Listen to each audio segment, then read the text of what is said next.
Hey guys, welcome back to Rombaut RC. Today I have a quick update about the new servos from Dualsky I'm using for F3A.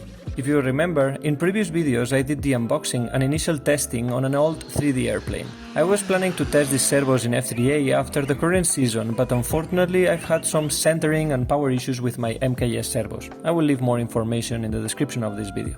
And I've decided to put the same set of servos we tested on my F3A competitions model for this year. We are in the final preparation state for the 2024 F3A European Championship, so I cannot see a better test for these servos than that. I decided to install the Dualsky DS9420 on the ailerons and the DS8930 on the rudder. We measured all the control surfaces movements with an inclinometer to match the same settings I had with my previous servos in every condition. The replacement was pretty easy, as they share similar hole distribution, and we just had to do some slight adjustment on the rudder servo as the box of the DS8930 is slightly taller.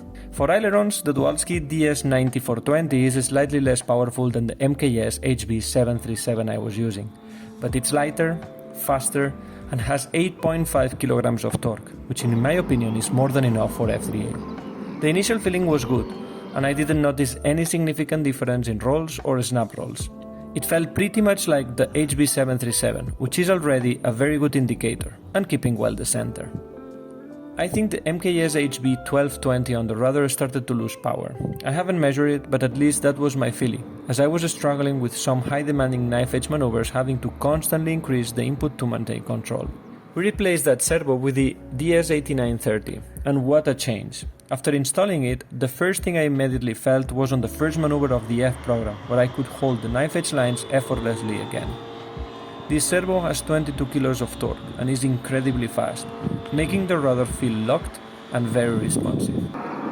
After 2 weeks of intense testing and practice, the servos have behaved very well, and I can say that I will be using them on my two Anthems in the next F3A European Championship, which is probably the best proof I can give you of their quality or how good I feel flying with them. I really don't want to discredit MKS. I've been using them for 4 years without major issues and their performance is great overall. But remember to check your servos regularly together with the linkages and the horn joints. If you recall my previous video, these Dualsky servos are competitively priced compared to Futaba and MKS. So maybe they could be a fantastic alternative if you have a new project in mind or if you are considering renewing the servos on your aerobatic or F3A model. Remember that you can find and order all these servos together with all the rest of equipment from Dualsky on our website. Thanks for watching.